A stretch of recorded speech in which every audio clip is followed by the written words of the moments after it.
Hiya, I'm a Zamen, and yes, I did write my college final on Persona 3. The actual 15-page-ish document is in the description below. What you are about to see is the slideshow that I presented to my class and professor to explain that 15-page paper. Except now, I am presenting that slideshow to my friends. Let's go top of the list. Dolly. I am in fact the hottest person alive. That's Dolly. Next up, Maya. Or Maya, as you don't prefer. Up, down! Lunar's next! I was in the sea! Okay, well, we started from the top. I didn't say we're gonna keep going from the top. Come on. It's deception. A wolf. Alright, very insightful. Next, Lunar. Tell Veno he's next. Hello everyone. Veno, you are next. My bones hurt. Great stuff, great stuff. Now then, Lunar. Oh, right, me. Hi. Perfect. And that's everyone. Now please, allow me to explain how Persona 3 promotes existential nihilism by demonstrating Nietzsche's will to power, in response to the apathy epidemic of the 2000s. There's a lot of terms here, so take a look at the table of contents. Wow. This is a 15... Who Wait, what? just joined the slideshow now? Oh my god, who joined? Is it Jax? No, that was me. No. I didn't You realize- failure. Because I didn't realize you started the stream and I didn't want to click it because I didn't want the keyboards in the background in the intro. So I thought I gotta wait. Said I was everyone. starting the stream. How did you not realize? I get tunnel vision, okay? You get half Atrocious. rate for attendance. Awful human being. Absolutely awful human being. Good thing you're a dog in this video. Exactly. I'm not even a human being. You can't judge me by those standards. Alright, fine. Repulsive creature. Wow. I'm calling the ASPCA for that. But I'll ignore their Okay, calls. Now We're then. taking you to the vet. Guys, please, lock in. We have over 22 slides to get through. So for starters, what is Persona 3? Simple stuff, it's a PlayStation 2 game from 2006 developed by Atlas that gained worldwide acclaim. And it's in my top 5 games of all time. In this game, you take the role of a high schooler and fight to rent an event known as the Fall, where if it succeeds, every living creature will simultaneously die. It's moody, a bit drab, and a game full of symbolism. Plus, it got a full-blown remake last year. I'm sure you've heard of it. Now, all of you have at least heard of Persona 3, yes? Yeah. I own a Yes. PlayStation 2 copy I have never booted up. Yep, I think... They got Did that you ever beat- they got that wiener chariot. Yeah, they got The more. That's what? SMT and... Zamen, put the wiener chariot on screen. I mean, Oh my god, it really is. I thought he was joking. no, it's not. That's I Mara. would never The joke. older sprite has tests. Back to slides, I want to explain why I chose Persona 3 as the main subject for my college capstone, the final writing piece that I was going to be heavily reviewed on. Especially when the other people in my class chose topics like these deep novels about psychology, these unusual, rare gems that have been recently published, and Shakespeare, the classics, while I chose a video game. The answer? Themes. Persona 3 has very strong themes and messages throughout its entire runtime, with one of the most present being death. It's in your face at the start, and in your face every time you battle. Just look at the gift that's playing. And when you start the game, you are greeted with the following message. Time never waits. It delivers all equally to the same end. You who wish to safeguard the future, however limited it may be, you will be given 1 year. Go forth without falter, with your heart as your guide. Which is a nice little introduction into nihilism because death, and there's a level of control in that statement. It kind of sounds like how you write. Well, makes sense, yeah, because I took a lot of inspiration from Persona 3 into like my own writing style and whatnot. Oh yeah. So this is my thesis statement, right? This is what the essay was about. Persona 3 is able to demonstrate a reflection of the real-world apathy concern of the 2000s and shows a fantastical triumph over nihilism and apathy through Nietzsche's concept of will to power, and in doing so shifts its meaning of life from a general nihilistic outlook with one based around existential nihilism, akin to the works of philosophers like Jean-Paul Sartre and Keiji Nishitani. That's a lot of words, right? That's a lot. For that reason, I broke it up into the 4 main topics. What is the real-world apathy concern that inspired P3? What is nihilism and apathy? Will to power, what the hell is that? And how does nihilism shift into existential nihilism? Because those are very different things. So, philosophers. We know philosophy is, right? We've all philosophized at one point or another. Yeah. The thought of thinking about stuff. Yeah, deep think. You all probably took it in college. I try not to do that too much. I Yeah, it's took pretty it hard. as an AP course in high school because I'm smarter than everyone. I could take an AP Yeah. courses, but I didn't want to do homework on weekends. So I Now then, these are the 3 philosophers that we're focusing on for this. Friedrich Nietzsche, the face of nihilism. We've already heard that whole God is dead thing? Yeah, 1 second. Actually, I want to see a small clip about that. Ooh, working on the fly. God is dead. God remains dead. And we have killed him. How shall we comfort ourselves? The murderers of our murderers. What was holiest and righteous of all that the world has owned has bled to death under our knives. Who will wipe this blood off us? What water is there to clean ourselves? That's Nietzsche. That is something. he talked just like that. He was way ahead of his time. Just like that, yeah. Ahead of his time. Love the cowgirl aesthetic, honestly. Yeah. Absolutely loved it. 1844. Well, we don't see the top of his ears. If you just pan that camera up a little bit. Yeah, he's got cat ears up there. Fun fact, that silly little video is how I learned about Nietzsche. I like to imagine you were reading about him. Like, I know this is probably not it, but I like to imagine you're reading about him in class, and then you read that quote and it's like, where have I heard this before? You were told in like class to like read it, and you got up and like a sleeper agent trigger word. You said it with the ooh woo voice. What is Dwayne? How will we queen ourselves? How will we cream Oh, ourselves? gosh. Yes. Anyway, next up, you got Jean-Paul Sartre. This man did existential nihilism, which is nihilism, but a lot nicer, and a lot cooler, and a lot sicker. Lastly, Keiji Nishitani.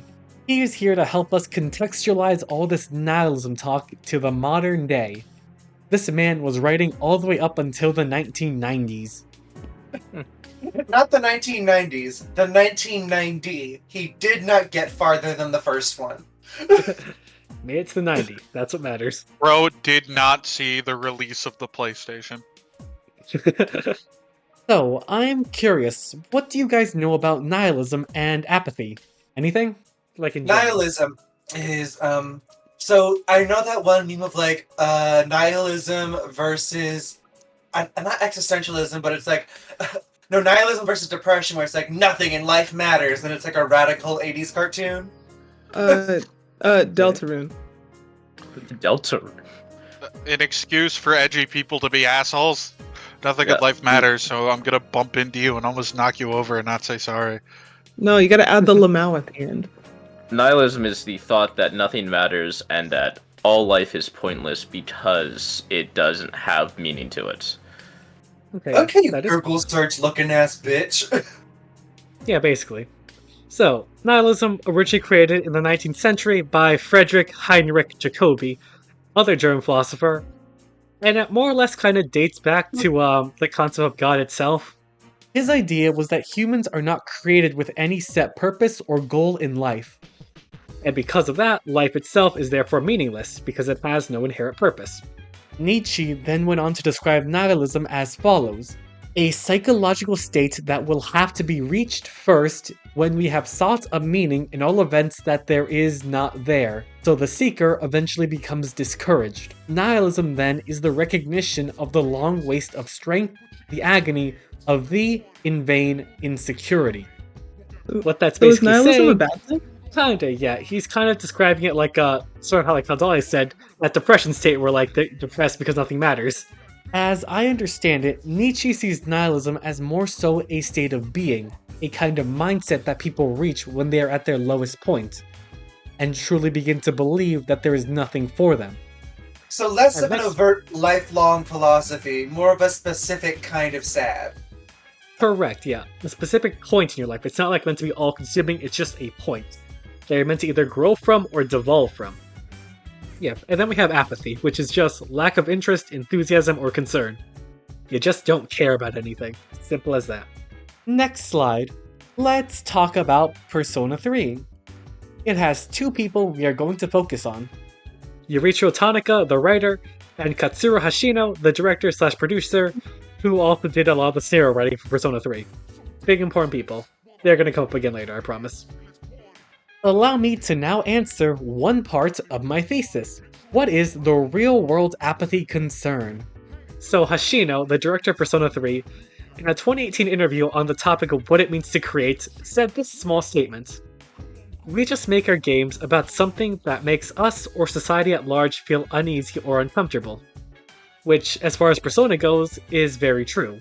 Because Persona... Okay, Persona 1 doesn't really count, as that's a story about a girl in a machine whose dreams are becoming reality, though Kandori's brand of nihilism and his villainy, or I guess the end of his villainy as we saw it, that would be an interesting topic, but it's far removed from our discussion. Or maybe not. Whatever. Persona 2, on the other hand, that was about rumors coming to life and a lot of fake news. Persona 3, we'll get to that in a minute. Persona 4, I guess like small town politics and like, what was it? Frick, why am I making Persona 4 all of a sudden? Veno, you played Persona 4. Persona What's your 4 is based on the truth and the kind of willingness to not only forget it, but make your own truth as well. Thank you, Lunar. Now, Persona 5. Persona 5 is about how all adults are evil. Yes! Persona 5 tackles a lot of concepts about adult corruption. From the high school level, to the mafia, to the top of politics. And then a really cool guy at the end named Maruki, but we don't talk about him. Now then, Persona 3 on the other hand, is actually about death, but more specifically about this thing called the Hikokomori problem. And that's basically shut-ins. There are people who do not have jobs, they have no direction in life, they stay inside, play games, laze around, and are abandoned by society. And in most cases, they become apathetic, and refuse to contribute anything whatsoever. And that was a huge concern back in the 2000s that continues even now. According to one of my sources, the Hikokomori problem was first identified in 1998, and it was going on well before that. But 98 is when it gained a lot of attention and a proper name. 8 whole years before Persona 3 was a big thing, before Persona 3 was released. So this problem was hot on the minds of everyone behind the development team. And at the bottom, it's an article from a medical journal in Japan that was translated to English about the rise of apathy in students from the early 90s into the early 2010s. That article tracks how a large number of students were quitting school and jobs en masse to just go live at home and do nothing. Give up on their careers, their education. Which is then reflected in Persona 3. With this thing called apathy syndrome. A supernatural condition that caused people to be unable to move, feed themselves, or care for themselves whatsoever. At that point, they are just empty husks with no purpose whatsoever. In the game, apathy syndrome happens when a person has their soul, personality, mind eaten by a thing called a shadow. But that's just a fantastical allusion to people who become apathetic. Or, well, their lives getting worse. Because it just keeps spreading and expanding as the game goes on, as things get more and more hopeless. Fair enough. Now then, this brings us to the main characters I'm talking about here. Makoto, the protagonist, who begins apathetic and grows out of it, and then demonstrates this thing called will to power. Then you got Takaya, the main villain, the main human antagonist, who succumbs to apathy and demonstrates failing to achieve will to power. And then we have Aigis, the only survivor. She adopts an existential nihilistic outlook on life, which is a good thing, I promise. Wait, but I thought we said nihilism was bad. Well, nihilism's actually pretty pog. We said nihilism is bad, existential nihilism is good. Yeah, well, they're both kind of good. The issue is just in how people use it. So, I've said this thing called will to power before, right? What exactly is that? Nietzsche has this big statement all about what will to power is, how it's this joy in shaping and reshaping things. It's this primeval joy, or more like this primal joy. It's just this control you have over your life and your own decisions. Which is basically these three main points. Deciding for yourself what your life's purpose is, controlling your life, and most importantly, confronting nihilism in single combat to become a better person. This is because, as I understand it, Nietzsche wants you to confront nihilism, that crawling darkness in you, and determine that what you want and desire is more powerful than what your doubts and whatever is holding you down. And Nietzsche had a pretty good point on this because fun fact, Nietzsche's life absolutely sucked. This man burned every single bridge he ever had, ruined all of his friendships, failed at love so many times, and he spent the last decade of his life fading in and out of insanity, while his sister, who he hated, was taking care of him. And this man hated everything he wrote, especially during this time. Like, the book Will to Power that I am referencing is more of a compilation of notes that Nietzsche left behind that he had no intention of actually publishing. But his sister did so anyway for money, which, I guess we have to thank her. Point being, despite it all, Nietzsche clung to life for a good long while. Like one of those suck 'em bop 'em things. You can keep punching them and they can keep going down, but they'll always get back up. Exactly. This man got beaten down by nihilism, but never fully threw in the towel. And you gotta respect that a little bit. Let's talk will to power. What do it mean? Starting with Takaya, P3's human bad guy. You should know that he is terminally ill, he will die, and he manifests this thing called illogical nihilism. It's the Nietzsche idea of a person who wants everything to end. Now, Veno, you mentioned this earlier, right? About those assholes who say I'm gonna be mean to you and push you around just because nothing matters, right? Yeah, that's illogical nihilism. That's just nihilism, but you're stupid, and you just think nothing matters. But you're stupid! You're stupid, you're a brain-dead idiot, exactly. Yeah, and that's what Takaya is. He failed to find his purpose in life, so he takes down everyone else and tries to drag them down by advancing the fall, the end of everything. I think one of his main starting problems is that stupid headband. Yeah, he thinks that just because his life sucks, everyone else's life should end. And you were saying something, Dolly? That's like the obvious Jesus symbolism here with this guy. Well, yeah, he looks like Jesus. That's kind of the point. And Jesus had no nose. Oh my god, you're right. Never noticed that. Voldemort Jesus! Oh my god, is this the Bible study portion? Oh my god, I'm so excited. I brought my Bible this time. Oh, thank god. We're not doing another book club. A book club of the Bible. We're not doing another book club. You all ruined that. Well, yeah, it was called a literate book club for a reason. Cylinders are now a band shape in this. We do not allow them here. I banned them from the channel altogether. So now let's talk about actual Jesus. Makoto, the protagonist. He lives on borrowed time, he literally confronts death and nihilism, and defines his greatest values and shapes things according to his will. In short, Makoto confronts nihilism, and in the face of insurmountable nothingness and a lack of meaning, he is not crushed under the weight of the impossible. Instead, he perseveres, deciding that yes, everything I do matters, and I care about my friends. Things suck, but I want to help others. That is my purpose. Allowing him to achieve will to power. And the Universe Arcana. Because he dies. He dies at the end of the game, but dies satisfied. Because he chose how he lived, and he lived for the sake of his own created purpose. Having found that through friendship. And then he turned into a door. Yes he did. What? Yeah, so Persona 3's Final Battle demonstrates what I just said in a very external and stupid but crazy hype way. Let's watch it. Through the video I made about the Persona 3 movies. A good video. Sure. God knows I didn't watch it. Awful friend. I watched the Litter Book Club. The worst video on this the worst, The video, worst on the video on your channel I watched. 2 Yeah, hours there's long of magnum utter opus.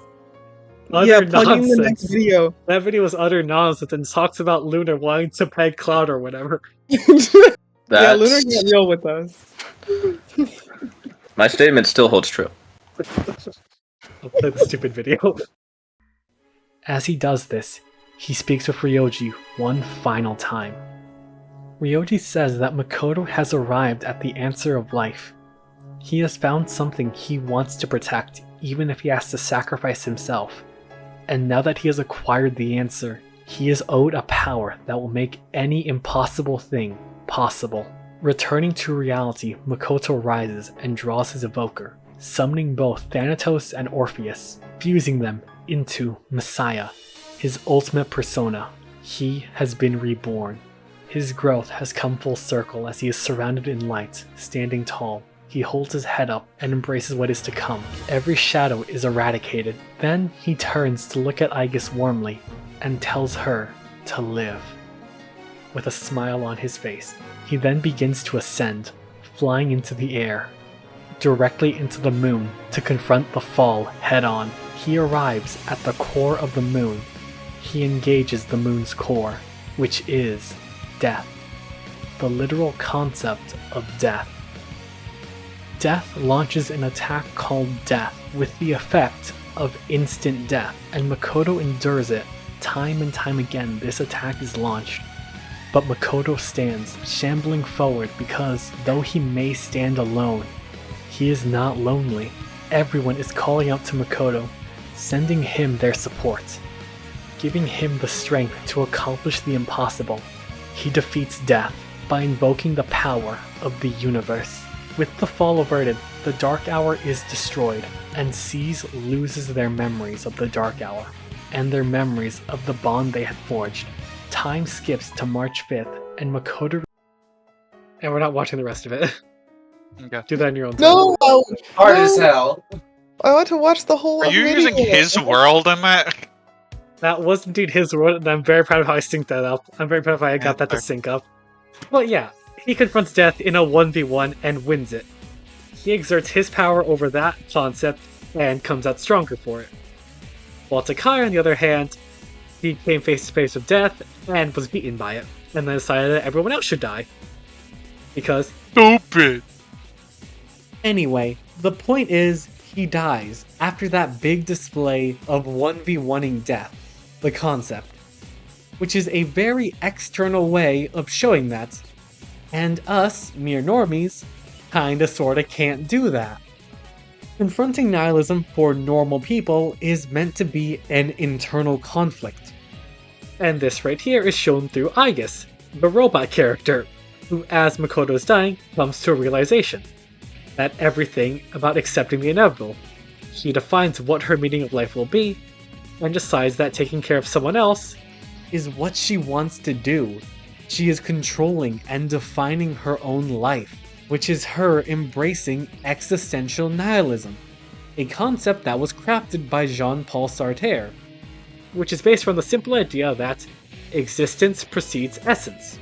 Basically, humans are born and then they decide what they want to do. They are not created with a purpose. They have to create that purpose themselves. That purpose that then becomes their reason for living, which is something I hope we can all understand. Yeah. And that's what Aigis does, because Aigis, as an android, is a machine. Her essence preceded her existence. She was developed with the purpose of destroying the enemy. With the fall averted now, there is no enemy. Her existence is meaningless, making her existence meaningless, so she must define her own purpose going forward. Ergo, she needs to confront nihilism head-on, otherwise her life is meaningless and without purpose. In this confrontation, she struggled. She became apathetic or more robotic, but through her trials in, her own game, she eventually came to realize that she wanted to live for the sake of others, beyond just the protagonist, her friends as well. That is her defining her purpose, and it's a combo of both existential nihilism and will to power, which does track as existential nihilism is built off the concepts of will to power, because both are about gaining autonomy and deciding the meaning of life for yourself, which in Aegis's case is very internal, mostly. Erebus doesn't count as a 1v1ing death, as he's more about 1v1ing grief and societal unhappiness. Man, I should have talked about Erebus there.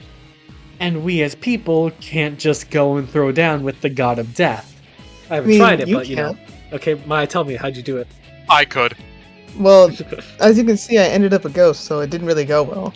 Still looking for their body. I think it was the right outcome. We'll find it one day. Yeah, they'll never find it, don't worry. It's in one of these car trunks around here. No, that trash can's looking mighty suspicious. Don't worry about that. We need to talk about a new concept, time, specifically linear time, and how all of this relates to modern times, a post-Persona 3 world, if you will. Linear time is the idea that time exists in a perfect straight line, and that's the only thing that matters. I assume you've heard of the phrase, time is money. Yes. Yeah, you only got as much time as you have, because you can't go back and undo it. Linear time is akin to seeing time as a currency. You only have so much that you can spend, and you worry about spending it incorrectly, hence the phrase, that was a waste of time. This too is a method of confronting nihilism, because you are always actively concerned with how you are living your life, wanting it to be lived and spent correctly. You worry about mistakes, and can therefore spiral into a pit of hopelessness. Eiji Nishitani, Japanese philosopher here, wrote a lot about linear time, speaking about how while yes, we can use that kind of thinking to confront nihilism, more than often not, we use it as setting up for failure and creating decision paralysis. If all you want to do is spend your time correctly, then you're going to be spending a lot of time thinking and debating on what you should do. You'll use that time to stress yourself out. And then if you spend time doing what you consider to be a waste, and consider that to be wasting your life, you will then fall into a pit of despair and believe that there is no coming back from it, because you have in your own mind already wasted too much time, or too much life. And then you'll end up wasting more time trying to figure out what to do. It's this line of thinking that can send someone into the depths of despair, and modern society makes people think like this, because of the constant need to make money and succeed, leading to a rise in apathy when we approach the 2010s and beyond. Think about the whole trend of doom scrolling. Take a look at this graph here. We can see how linear time is always moving forward.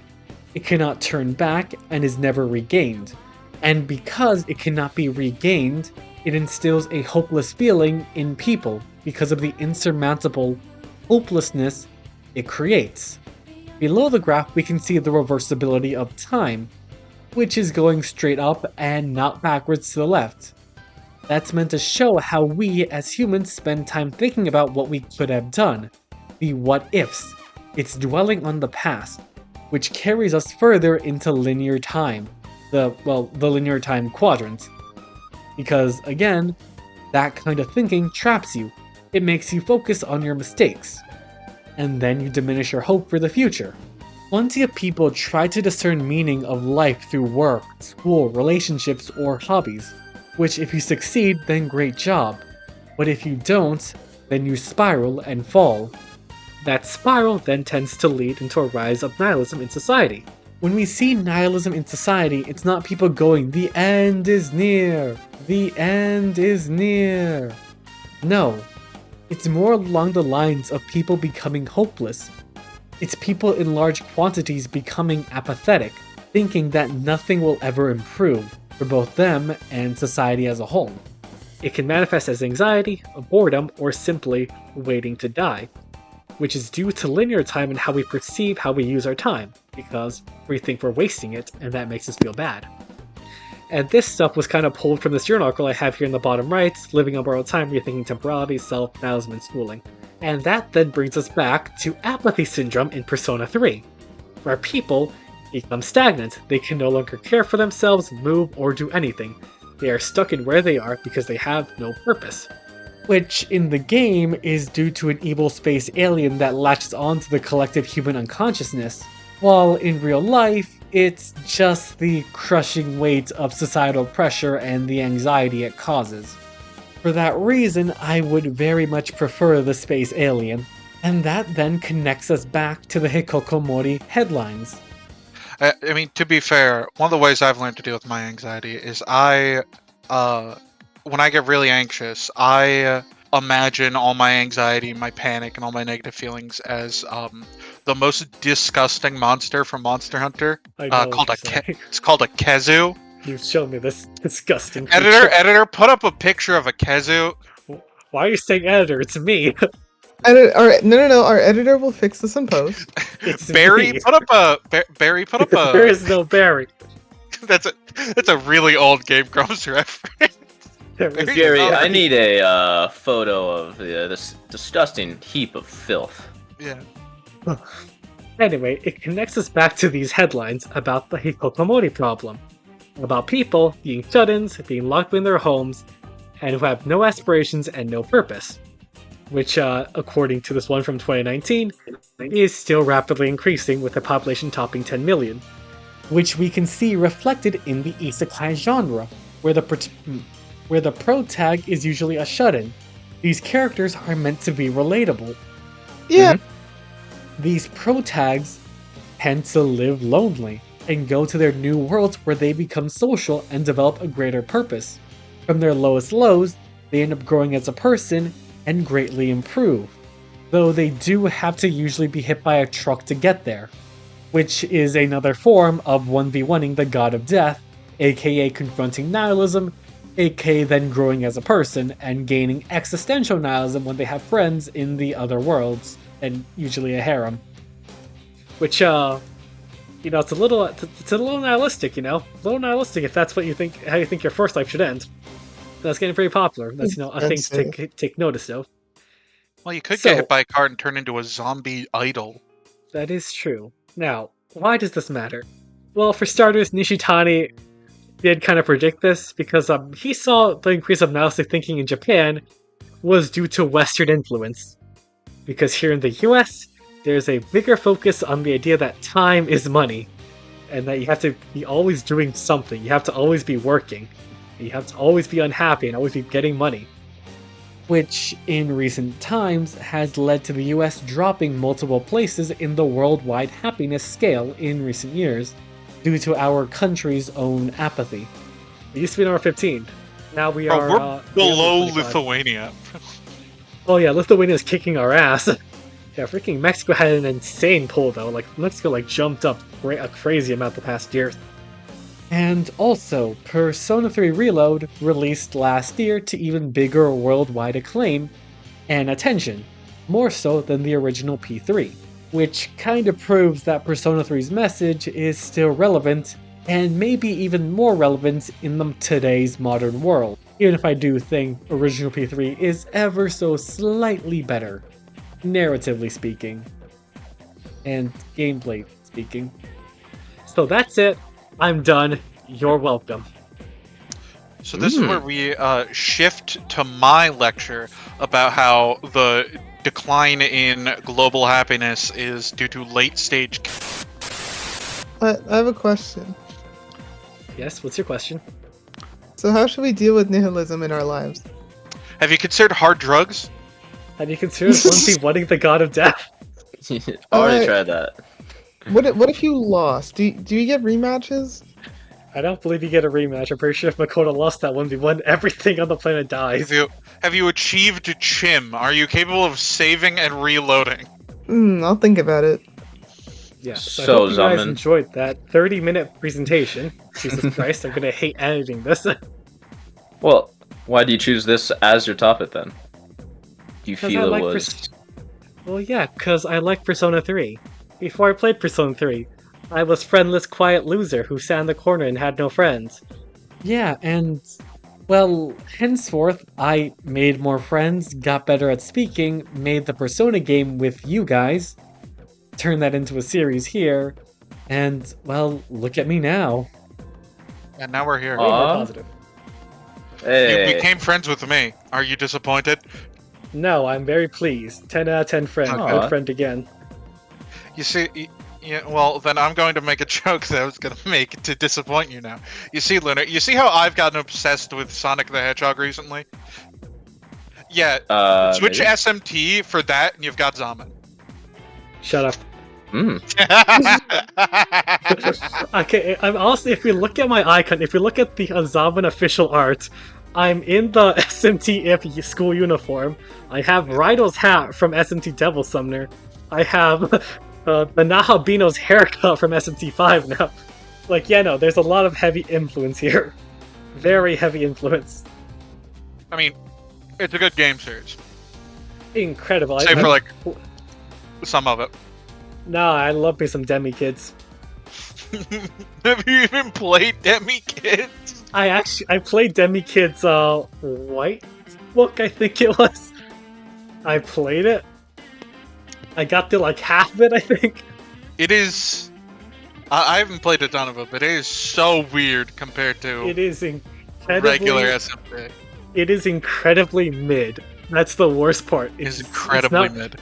It's not bad that it's good. Like, so yeah, that was Nihilism. I hope you're all far more enlightened nowadays.